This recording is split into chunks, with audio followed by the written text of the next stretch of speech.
Awesome. Hey, everybody. Welcome to another episode of Thought Leaders. I'm your host, Chris Shang. And today we've got Ronell Richards, who is the founder and sales instructor of Salesforce Academy. Thank you so much for joining us. Chris, I'm excited to be here, man. Thanks for the invite. Of course, man. Tell us a little bit about Salesforce. What do you guys do? Who you guys work with? The whole nine. Awesome. Yeah. So Sales Academy is really the home for relationship centric selling, which is my methodology that's based upon my book, Shut the Hell Up and Sell.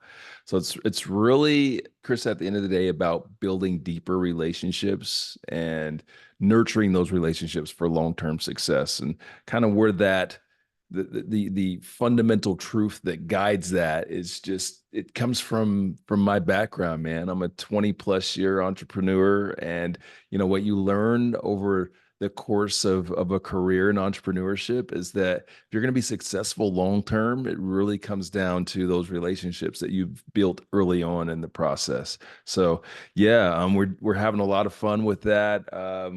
We have several courses that are on that platform. Also, super excited to announce that my LinkedIn learning courses are doing really well as well. So for folks that are subscribed to that platform, we're kind of crushing it over there. But everything falls right in line with those methodologies of building deeper relationships and really helping people with pragmatic and practical direction. Right? I think that in sales sometimes we either get super philosophical or we get overly tactical, right?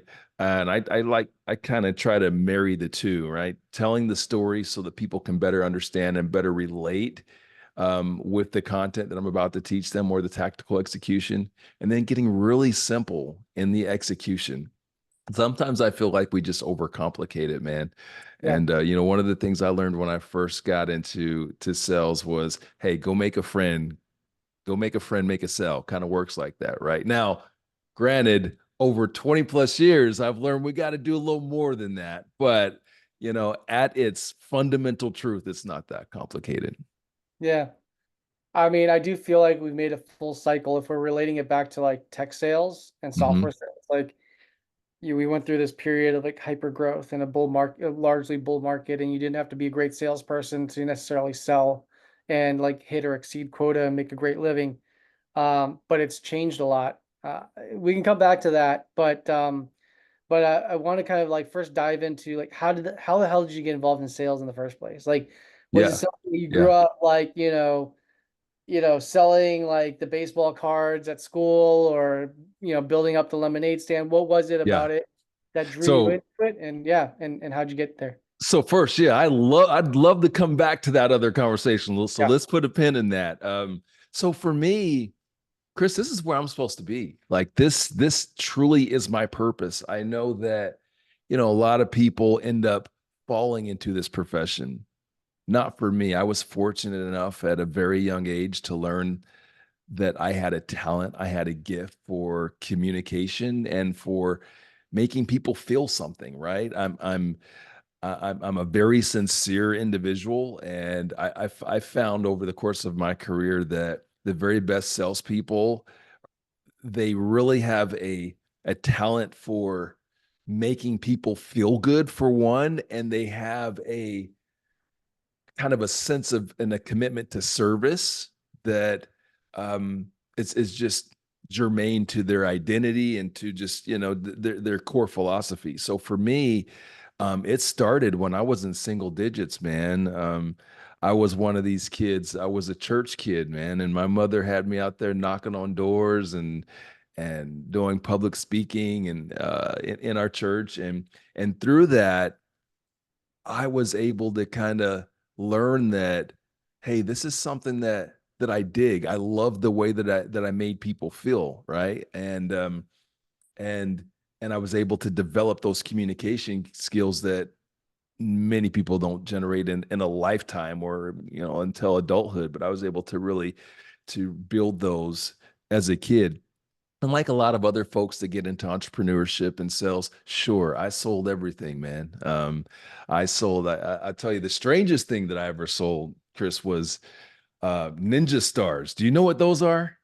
Yeah, I think so. Yeah, But man. Like So I had this neighbor, and I don't know where the heck, this is the 80s, man. I had this neighbor, I was in elementary school, who somehow got a hold of these 5 star and 5 point and 7 point ninja stars and butterfly knives. And me, for some reason, I thought, you know what, these would be cool to go sell at school. So I sold them at school.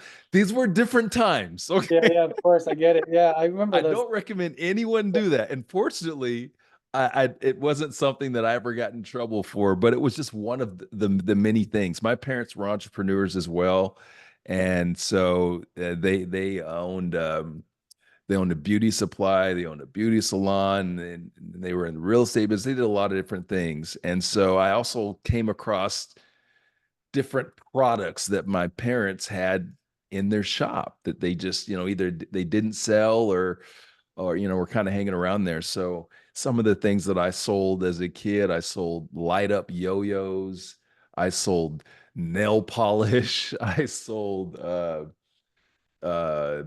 little bangles, the plastic bangles. I think we call them, I can't remember what they call them back then, but the bottom line is if it could be sold, I sold it. And yeah, so for me, Chris, it wasn't something that I fell into.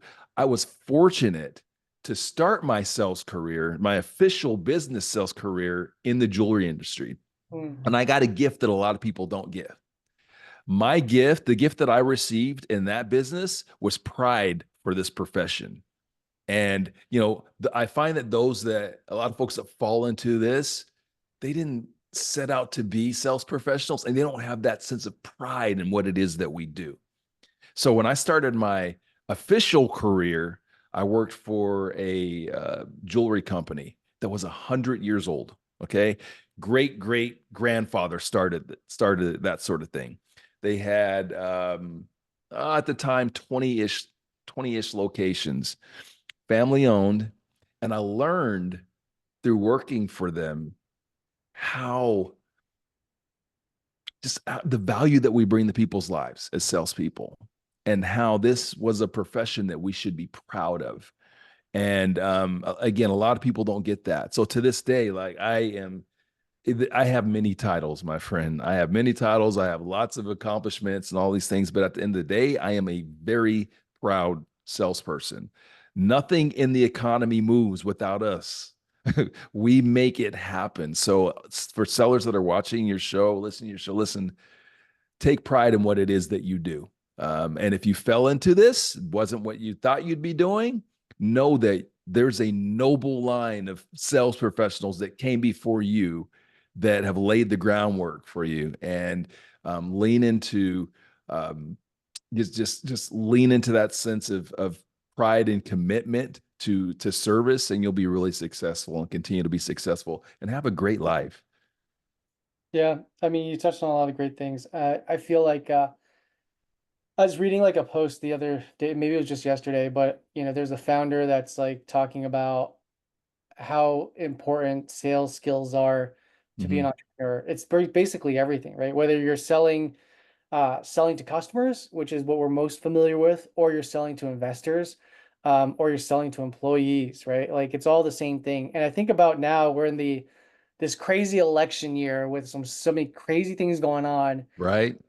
Politics is in of itself a sales gig, right? Like you're selling yourself, your belief, you're balancing all these things around different values that you personally believe, and how does that resonate with a particular audience based perhaps on like the party orientation that you're on.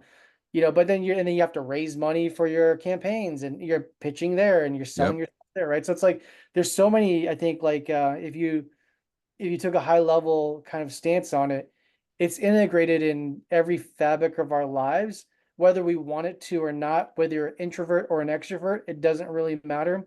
You need to figure out how to develop those skills as life skills, right? And I Mm-hmm. think those that end up being really great at it can then turn it also into a living of some sort. But I love the You, enthusiasm. Yeah. you touched on something, Chris, that I work on with some of my different clients that are founders that they're challenged with this as their companies grow and get bigger, right? They get further and further away from selling, right? They feel like, okay, I need to do other things to provide value to the company. And what I always bring them back to is the most value you as a founder can ever bring to the company is selling it. It's selling. I mean, listen, if whenever a new product comes out from Meta or someone's got to go speak to Congress, who's doing it? Yeah. It's Zuckerberg, right? Like the billionaire. Why? Because there's no one better suited to sell than you as the founder, as the leader. Like you have the passion. You can tell the story in ways that others can't. So I always try to tell my founders, listen, what you need to do is bring people in and find resources and technologies that can take the other stuff off of your plate so you can spend more time doing what it is that you do that brings the most value to your organization, which is talking to your customers, which is being involved in the sales process. Yeah. I think that's funny. That's a great point, right? And I think it's something that a lot of founders will consume that kind of content, but do not then implement it on their own Yeah. for whatever reason, right? I think like obviously I think like the more seasoned you are, the more confidence you have, maybe like the more you feel like you're worthy of saying something. But I do think that if founders got a little like, especially now, it's so that their story and the human to human component, especially in tech, because that's where I spend a lot of my time, is so important. And I love like your background specifically, and why I think it's your approach to sales is so great is because you've sold commoditized products, right? Where there's like no clear differentiator between your product and some other competitor or hundreds of other competitors. So who is the variable in that equation is the salesperson as Mm-hmm. to whether or not you're successful or not, right? So, and then how is a salesperson successful? Would love to kind of hear your thoughts on that because I think like where we've seen tech, and this is kind of my personal take on this of like the talking to a lot of different leaders on this topic has been people went into tech sales the same way I think like people went to pharmaceutical sales, right? Which is like that's where the money is. Mm-hmm. Now you can go there, but how where the opportunity is going to be cyclical, meaning it's going to exist for a 100%. certain amount of time and it's going to dissipate. Same with Mm-hmm. pharmaceutical sales. It's like, it's become it was really great in the 80s, 90s, and then it became super challenging the more awareness it got and the more competitive it got. Yeah. Same thing with tech sales, right? And I think like so then the ones that actually still do well are the ones that have this kind of like, more grit, more experience with how to build the relationships. We're seeing like this transition now in the software space where senior leadership understands longer sales cycles are about to happen. I don't think that they fully know how to conquer it yet, but the ones that are coming in to help solve those problems are like those like you, which has had that hybrid exposure to a commodity product, but also like on the edge of like super sophisticated products and can balance that. I think like I spoke to this content person yesterday, but like being able to translate super complicated things so that you know how to talk to the different buyer personas at the stake table, right? So it's like, Yeah. somebody who's a CFO wants to hear things differently than the end user versus the super technical person who's going to be implementing it.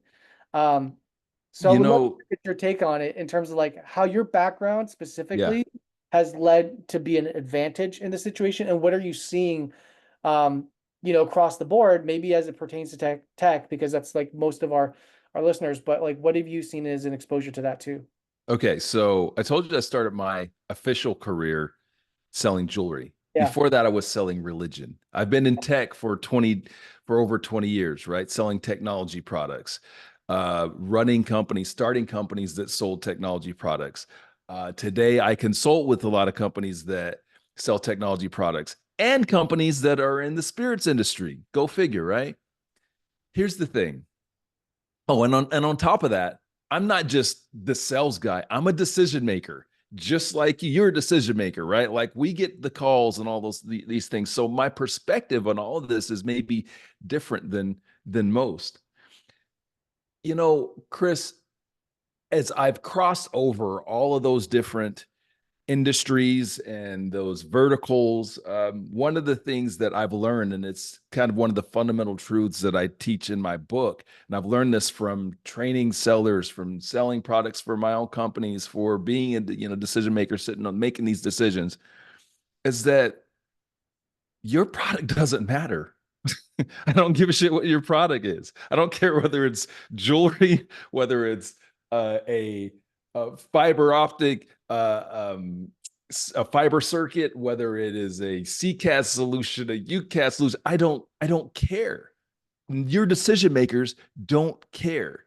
The sooner sellers can understand that it's not about your product and get away from being product centric and understand that what it's truly about is whatever outcome or result that your product can produce for that decision maker that they actually care about, that is the way that you can sell anything anywhere. That's the separator. So I spent a lot of time talking to sellers about how to do proper discovery in order to understand what matters the most to your customer, what matters the most to your prospect. And here's the secret in that. What matters the most to them isn't your shit. It's not what you're selling. It's something else. So your job, our jobs as salespeople is to understand what matters the most to them. What's going to get them hired? What's going to get them fired? What's going to get them promoted? What do they care about? And then when we're presenting our solution, we present our solution in ways that impact what they care the most about. Yeah. That's how you separate yourself. Because if you're just in there doing product centric stuff, here's what happens. Now it's all rational brain. Okay. And when you're all rational brain, it's just, you're not tapping into emotion. And emotion is a much stronger motivator than ration. Ration, just they're going to compare you like a spreadsheet. Okay. You've got this feature, they got this feature. You want to get out of that game? Well, you get out of that game by tapping into emotion. You want to tap into emotion? You got to know what I care about. So when a seller calls me and is selling whatever, doesn't even matter, whatever they're selling, they need to figure out, hey, what does Ronell care about? And if they've got a meeting with me or anyone that you get a meeting with, there's already some basic fundamental need for whatever it is that you have. Otherwise, they wouldn't be sitting in front of you. They wouldn't allow you the time.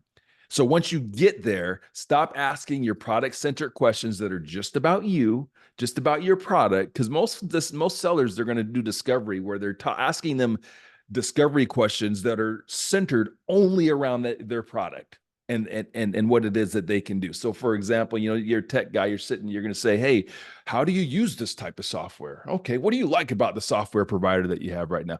Get out of that. Get out of that. Get out of that and start finding out what it is they really care about and do a better job on the front end from a database standpoint on targeting people that you've got high alignment with. All right. So that's another thing that we're failing at a lot of times as we're prospecting with these wide nets of people that could use, I'll say UCAS again. Anybody could use UCAS software. Anyone could use it, right? It's telephony. Anyone could use that, right? But that doesn't mean you should be talking to anyone. You need to talk to people that you've got really high alignment with, meaning that you can crush, you can knock it out the park with that type of customer because you've worked with that type of customer before, or your solution is really targeted to them. Once you've got that sort of alignment, you can really get into what makes them tick, what they really care about. These are concepts that I talk about in the book. They're concepts that are on my courses. And they're really game changers for solution oriented salespeople. If you really kind of get deep into it and understand what it is, what the ultimate objective is. Yeah. I have a few thoughts on what you're talking about.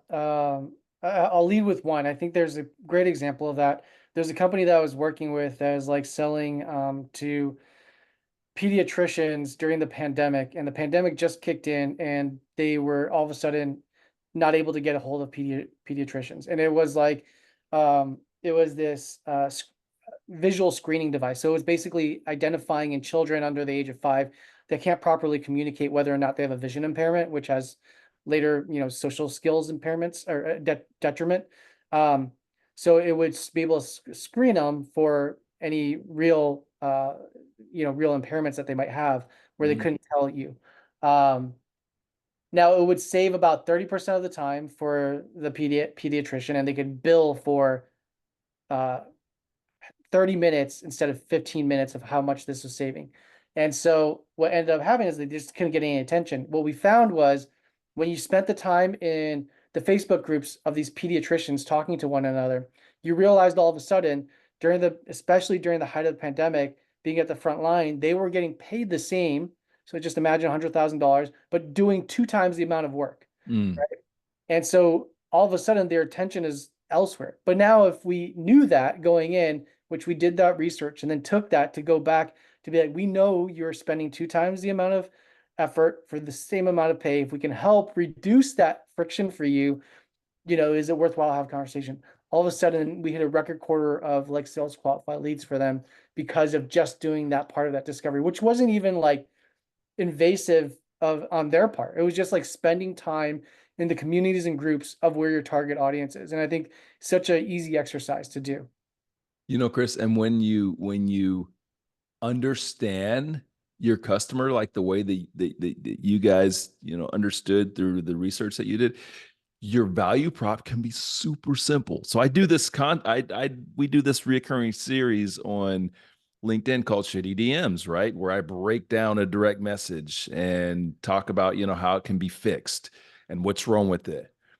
I find that one of the biggest mistakes that people make in their marketing outreach and sales outreach is they're too verbose. Like Oh they're yeah. trying to just, we do this, and this. Here's the thing. If you know that customer, if you know that niche, it doesn't take much. You can say one sentence that'll resonate and be like, oh, this person, they know something about me. And now your outreach becomes so much Yeah. more simple. That's why I'm a massive advocate for doing the work, create a holistic ICP, not some generic ICP based upon demographics. Like really create a holistic ICP, and then it really simplifies your outreach strategy. Yeah. I have a couple more questions. One is like, what are your thoughts what are your thoughts on product-led growth, right? Like, how does that impact a company? And how does that impact like sales, right? Because I think like you have companies that have product-led growth. Think about like Slack and DocuSign what is it? Dropbox and things like Yep. that have paved the way for what product-led growth actually means, right? So Yep. creating virality through shared accessibility. But then ultimately you get to a place where somebody needs to talk to somebody because you need to implement it as part of a larger organization adoption, right? And so, um, do you think that does that change the type of salesperson, the type of traits you're looking for? How is that different from going out, knocking on doors versus like dealing with inbound product-led growth as like your primary channel? Yeah. So first, I think that companies and leaders and salespeople kind of like suffer from a, I don't know, they haven't committed or don't really understand who they are and what they are. I have zero problems with product led growth and product led selling. None. Um, I call that's largely transactional selling, right? I have no problem with that. My problem is that most of us are not in the transactional selling world. We're in the solution selling world, but we're adopting transactional selling methodologies and product centric selling methodologies and automation and things in ways that aren't going to make you successful, right? So I think that first, we have to look at ourselves honestly and figure out what sort of world that we're in. Because I think the biggest disservice that like the product centric sales model does for the rest of the world, which the vast majority of us are not in the product centric sales world, is it confuses us. And we see a company like Slack or we see a company like Dropbox and we see kind of the things they do. And we're like, okay, we should do that. When Mm, in fact, for like a solution seller, I gave you an example, solution seller, most solution sellers that I've worked with and trained, like they need 5 customers a month to yeah. crush it. Like they're crushing it. Get 5 new customers.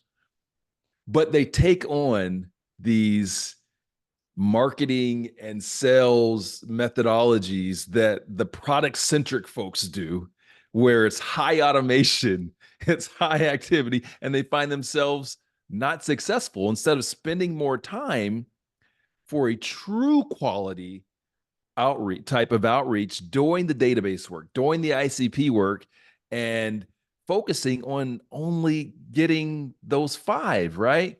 Now, going back to the product centric type of company like the Slack, like the like Dropbox, they're playing different games than us, man. So like I won't even say like, hey, listen, there's a point in time where they need to transition. They're playing a different game than us, man. The end game is different. So it's hard for me to critique that. And I really won't, I mean, like there's a time and place for that. Like the biggest transactional seller on the planet is Amazon. They crush it, right? Like I'm not going to say, hey, listen, you guys need to be more solution. No, they know exactly what it is that they do and they lean into that. So I would say that even for the transactional type of sales companies or sales people, lean into it. Know that that's what you do. And if you're in the transactional world, it's funny. I haven't released it yet. You're the first to hear about it. I haven't released it yet, but I got a shitty DM that's going out next week. And it's a transactional seller that sent me a DM. Mm, And really the direction that I gave them was, hey, all of your work is on the database. Make sure that your database is rock solid. And then your outreach, simple. Don't try to be fancy. Don't put in percentages. Nope. This is what I do. Here's my product. Here's our cost. And then let me make the decision. So I would say lean into whatever side that you're in. But I yeah, would venture a guess, Chris, that the vast majority of people that are watching your show, oh, they're solution sellers. So everything I just said about transactional, forget all of that. Okay. So don't use any of that. yeah. Um, Another question here real quick, and we're rounding up on time, but um, I think about companies like, all right, so right now I know that SaaS in general has slowed down a lot, like spending behavior around SaaS. We know the hot topic is AI, but even AI is getting like a lot of pushback right now because you hear about like OpenAI having potential runway of 12 months because they're burning $4 or $5 billion a year, right? Or like, I don't know, yeah, something like that.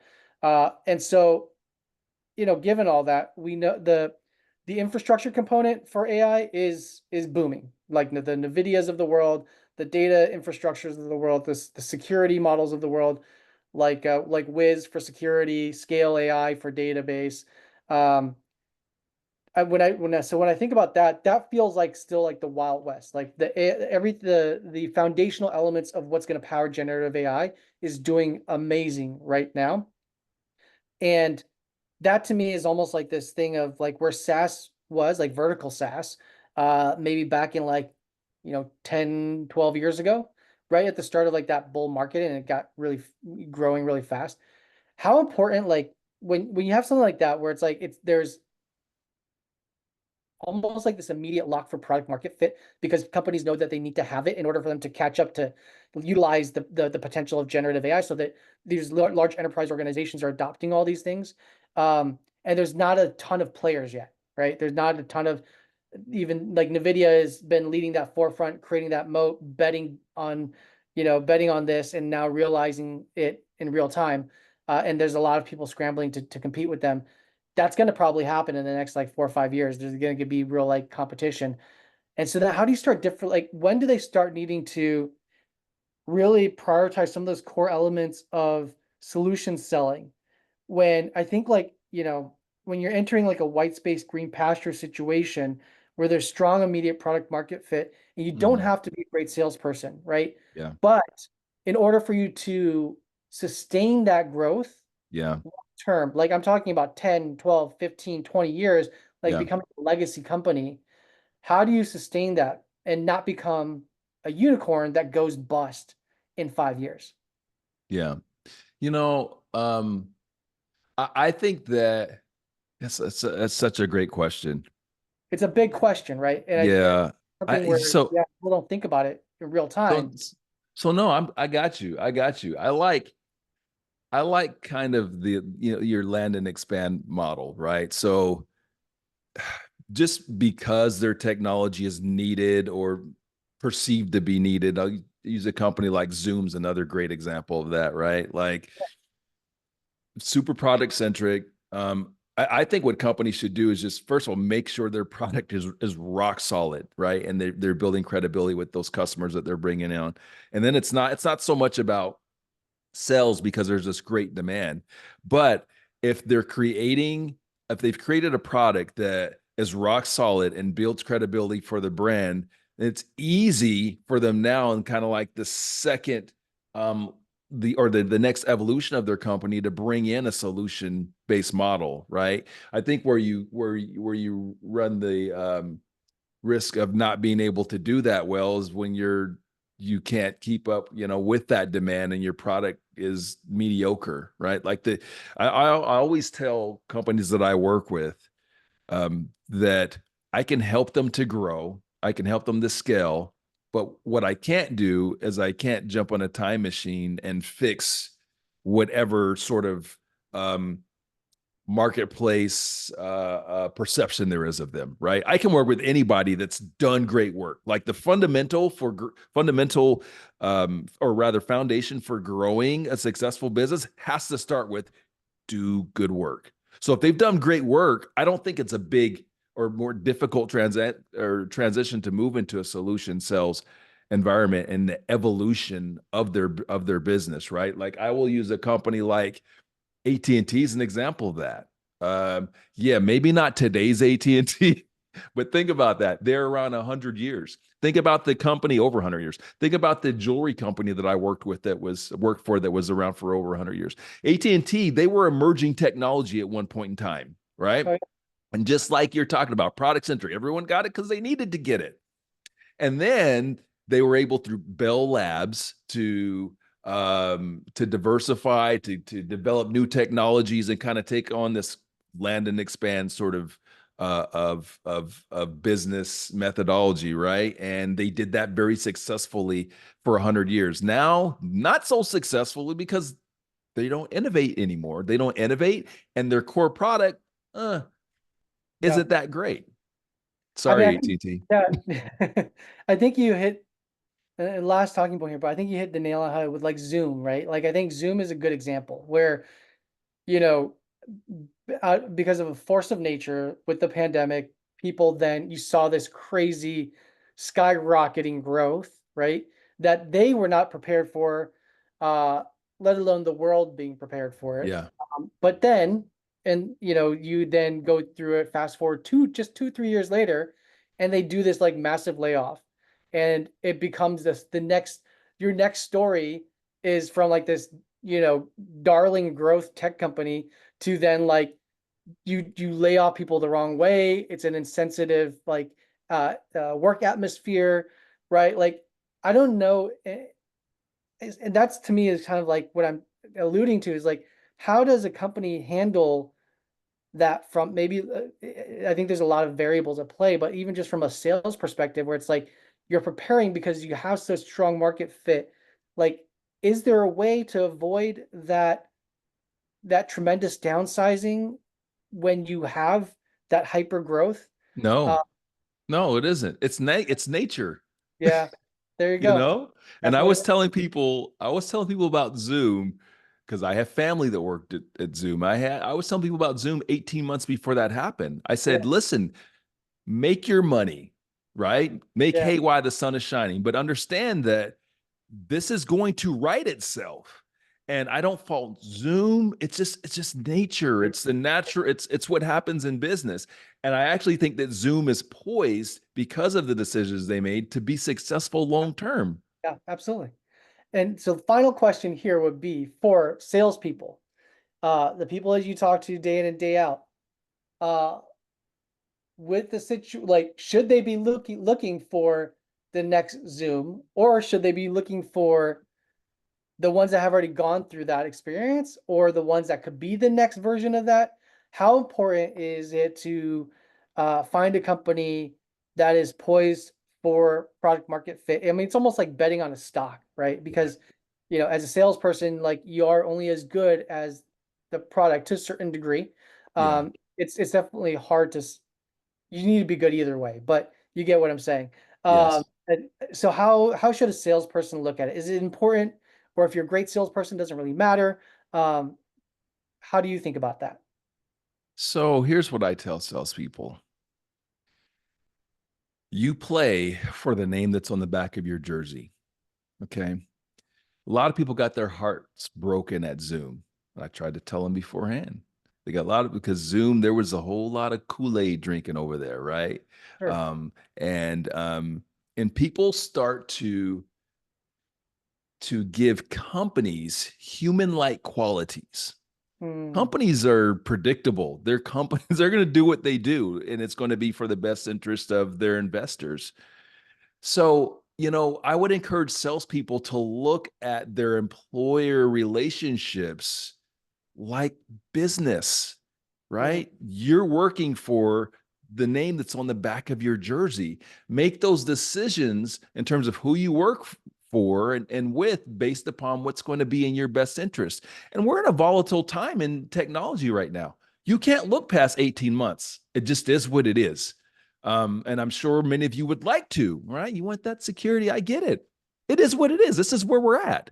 So make your decisions of who you work for and with based upon your own priorities, what matters most to you and your business. And right now, flexibility is one of the biggest things for folks. I think, having autonomy to do your job. Well, actually, let me back up because some of y'all don't need more autonomy. Some of y'all need structure. So again, going back to understanding that companies are companies. They're going to do what they do. You have to do what's in the best interest of your family, of the name that's on the back of your jersey, and treat that relationship as a true business relationship and not more. I'm not saying that you can't have some sort of sure. emotional connection, but what so many technology sellers are finding out is they had way too much because they were making money, and they felt too they were feeling really good. So like, yeah, just treat it like business. Yeah. It's a great point, man. I love that analogy. Like I think about like a basketball team, and it's like in the players, like how organizations try to build up a culture of family, but when you get traded or when you get let Heck go, yeah. you know what I mean? Like it's business is business is business, and that's all it Right. is. And, So and that and that never changes, Chris. And it it changes. never will change. So why would you be fooling yourself to think otherwise? Like, and I do feel for like athletes. I feel for those athletes because a lot of them are young, right? So Yeah, like they buy you it. you're 20, you're like oh man, here's an example. Freddie Freeman. Yeah. Freddie Freeman here in Atlanta, who ended up going to the Dodgers, and he was so emotional about it. And I get it because he had spent a decade of his life in Atlanta, but like they're going to do what they're going to be around for a long ass time. They're going to do what they need to do that's in the best interest of their organization. So, we as individual contributors, you need to look at it the same way.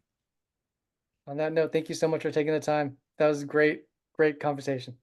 Chris, I appreciate the invite, man. I had a lot of fun. Thanks.